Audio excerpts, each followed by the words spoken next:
जय हिंद इंडियंस। तो हम लोग करेंगे आज 9th chapter of Oxford current English translation book का थ्रू स्पोकन इंग्लिश। देखो इसका नाम है use of infinitive with verb to B.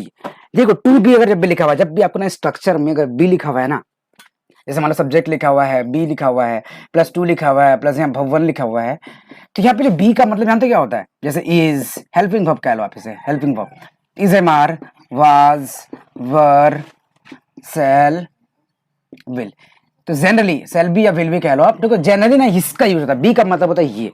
तो हमें क्या करना है, सब्जेक्ट के बाद ये इनमें से कोई एक लगाना है, फिर टू लगाना, फिर वर्ब लगाना, फिर ऑब्जेक्ट लगाना। ठीक है, तो हम लोग एक एक करके प्रेजेंट में, पास्ट में, फ्यूचर में फिर हम देखेंगे। याद रखना जब भी अगर बी है तो वहां पे इनका मतलब होता है, बी का मतलब बनना नहीं हो जाता है। अगर स्ट्रक्चर में, फॉर्मेशन में अगर बी लिखा हुआ है कि आपको बी का यूज करना है, मतलब आपको इस तरीके से कोई वर्ड, इस तरीके से कोई हेल्पिंग वर्ब यूज करना है। ठीक है, सहायक क्रिया। चलो हम लोग आप देखते हैं आगे। स्ट्रक्चर आपको यही फॉलो करना है। तो इसमें पहचानना कैसे रहेगा? देखो इसमें ना लास्ट में रहेगा वाला वाली, वाला वाली, या फिर को, हूं, को, है, एटसेट्रा। इस तरह का पहचान रहेगा इसमें। सिंपल से देखो तो ठीक है, जैसे मैं जाने वाला हूं, मैं जाने वाला हूं,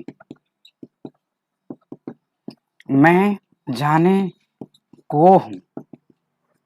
इन दोनों केस में जो आपको बनाना कि आई एम टू गो। देखो मैंने आपको पहले बता दिया कि साथ आई के साथ एम लगता है, तो इस एमआर में आपको कंफ्यूजन होने वाली बात नहीं है। दिक्कत है जाकर प्रीवियस वीडियो देख लो, वहां पे इस एमआर आपको अच्छे से बता चुका है पहले वीडियो में।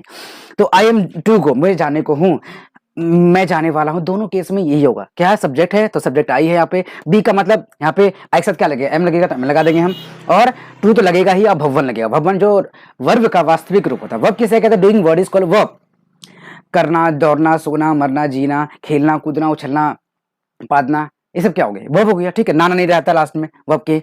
और यूज इस तरह से करना है हमें। तो आई एम टू गो, मैं जाने को हूँ, वह रोने वाला है। मतलब बच्चा को एक था मार दिया, अच्छा वो रोने वाला है, तो he is to C R Y, cry भी होता है, W W E P, weep पे भी रोना होता है। ठीक है, तो वो रोने वाला है तो ही इज टू क्राई। वो सोने वाला है, ही इज टू स्लीप। मैं दौड़ने वाला हूँ, आई एम टू रन। वो पापा बनने वाला है तो he is to be a father. वह हस्बैंड बनने वाला है, he is to be husband.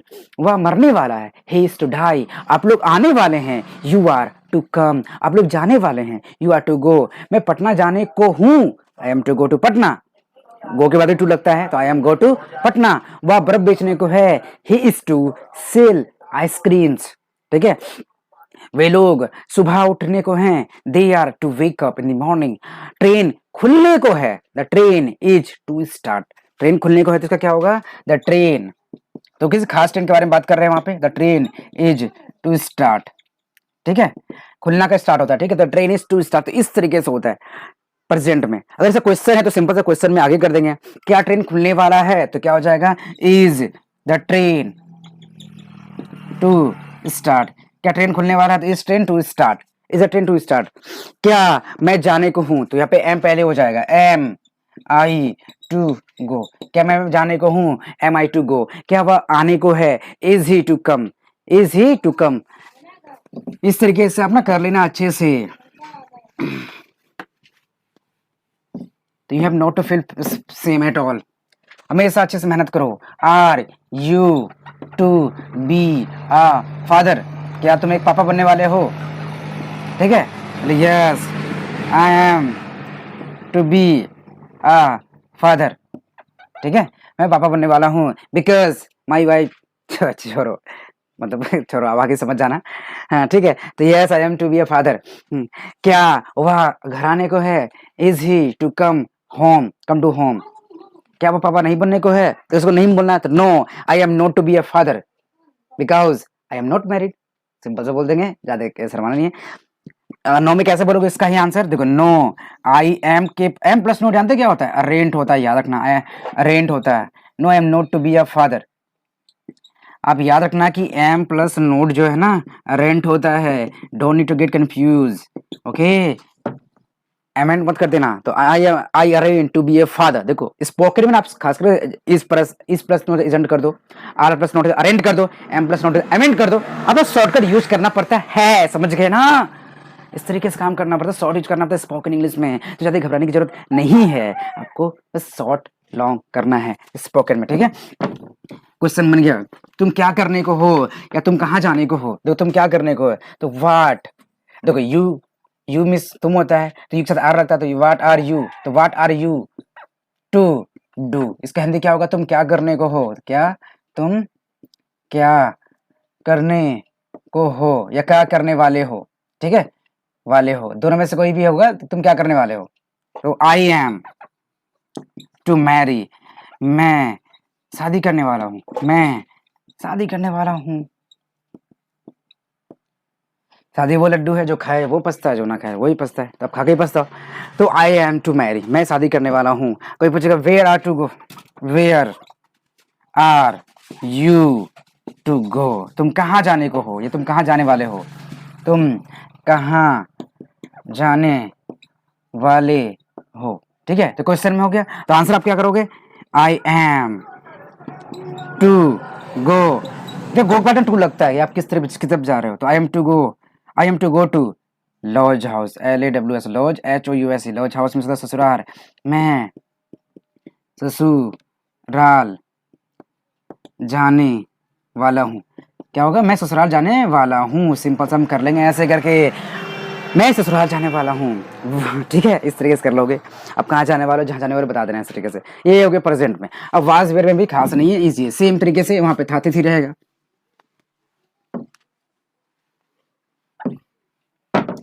मैं खाने को था या मैं खाने वाला था, खाने वाला था, तो यहाँ पे वाज वेयर का यूज करना है आपको।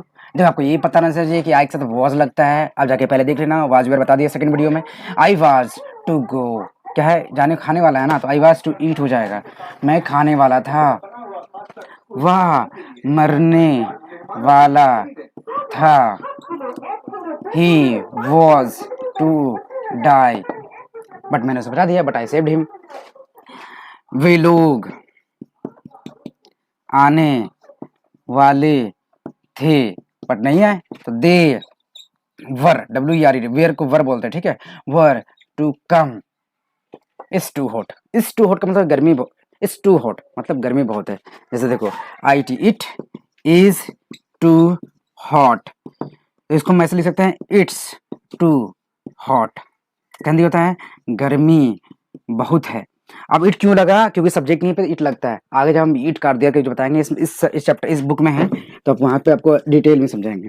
गर्मी बहुत है, गुमस लग रहा है, it may be rain today, हो सकता है आज वर्षा हो जाए, तो इस तरीके से हम कर सकते हैं, वे लोग आने वाले हैं, दे वर टू कम, तुम जाने को थे, you were to go, was were में लग जाएगा, वह सोने को था, he was to sleep, then I reached him, तब मैं उसके पास पहुंच गया, ठीक है, इस तरीके से कर लेंगे। अब देखो shall be will be use कर लेते हैं, मैं जाने वाला रहूंगा, ठीक है, तो यहाँ पे शैल बी और विल बी यूज होगा, शैल बी या विल बी। फिर से मैं बता रहा हूँ, आप देखो शैल का यूज आई और बी के साथ होता है जनरली, और विल का यूज सब जगह होता है, स्पोकन में सब जगह लोग विल ही लगाते हैं, शैल तो बहुत कम ही लगाते हैं, तो इतना कंफ्यूज नहीं होना है, ठीक है, बोल दो जो ऐसे भी, स्पीकर इज ऑलवेज राइट, बोलने वाला हमेशा सही होता है, बोल दो। देखो ना, अगर आप बोलने जब सीख जाओगे ना धीरे धीरे, मुझसे आवाज निकलने लगेगा ना इंग्लिश में, जब मुंह से आवाज निकलने लगेगा हिंदी में, सॉरी इंग्लिश में, तो धीरे धीरे जब इंग्लिश में बोलने जब निकलने लगेगा मुंह, इंग्लिश जब बोलने सीख जाओगे, ऑटोमेटिक आप ना सारा सेंटेंस को सही कर लोगे, फिर वहां पे प्योरिटी लेके आओगे, मतलब शुद्धता लेके आओगे कि आप वहां पे कोई गलती ना करो। अब शुरू में सब सोचोगे तो नहीं होगा, पहले आप मुंह से आवाज निकालो, इंग्लिश में आवाज निकालने सीखो, कि ये बहुत ही बड़ी बात होता है। लोग सड़क पे बैठ के गाली दे देते हैं, पर एक बार इंग्लिश बोलने में उनको भारी लगता है, हेजिटेशन फील होता है, ठीक है, तो यही चीज को दूर करना है, समझे बात, यही एक दिक्कत वाली बात है, और कोई बात नहीं है। लोग सड़क पे बैठ के गाली दे देते हैं, दारू पी लेते हैं सड़क पे बैठ के, पर इंग्लिश बोलने में शर्म लगता है उससे, ठीक है, तो इस हेजिटेशन को दूर करना है आपको। तो शैल बी विल का यूज कैसे करेंगे, मैं खाने वाला रहूंगा, तुम भी आना तुम भी खाना, ठीक है, देखो मैं खाने वाला रहूंगा, तो क्या होगा यहाँ पे, आई शैल बी लगा दो, विल भी लगा दो, as your choice, I shall be to eat, ठीक है, वह जाने वाला रहेगा या जाने को रहेगा, ठीक है, क्या हो जाएगा, he will be to go, ठीक है, इस तरीके से कर लेंगे। क्या तुम, will you be to marry, ठीक है, क्या तुम अगले नहीं, अगले साल नहीं है। क्या तुम शादी करने वाले रहोगे या होगे, ठीक है, मतलब उस समय तुम क्या शादी करने रहोगे, इस तरीके से ना। तो yes I will be to get marry या I will be to marry. क्या वे लोग जाने को रहेंगे, will they to go, will they be to go, be लगाना है आपको, याद रखना, will they be to go. इसमें आगे आपको देखो देखने को मिलेगा, देखो विल टर्न द पेज, इधर गया जी, लास्ट में भी नहीं है,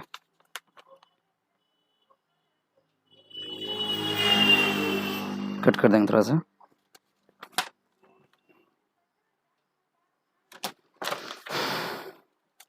कट कर देंगे।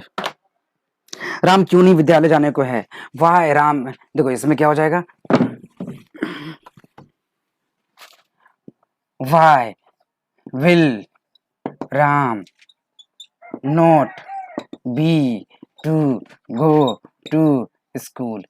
देखो अब स्पोकन में थोड़ा सा आगे पीछे कर सकते हो, चलता है, पर अगर लिख रहे हो, आप ट्रांसलेशन लिख रहे हो, तो वहाँ पे आपको ना शुद्धता दिखाना पड़ता है, तो क्या नाम, शुद्ध लिखना होता है, गलत नहीं लिख सकते, बोलने में सब चल जाता है, ठीक है। तो क्या होगा इसके हिंदी, राम क्यों नहीं स्कूल मतलब विद्यालय जाने वाला रहेगा, क्योंकि राम भागलपुर चल जाएगा, ये राम दिल्ली चला जाएगा, इसलिए राम जो है नहीं जा पाएगा, ठीक है। Someone is watching from outside, ठीक है, इस तरीके से आप कर लेना है। वह मरने को रहेगा, विल राम टू ईट, क्या वे लोग जाने को रहेंगे, will they to sorry will they be to go, someone just gate is open, तो कोई डिस्टर्ब कर रहा है मुझे तो इस तरीके से अपना कर लेना है per day practice, you will have to make every day. मैं सोने को रहूंगा, I will be to sleep, वे लोग आने को रहेंगे, they will be to come. इस तरीके से you have to make practice. See you next video. Jai Hind.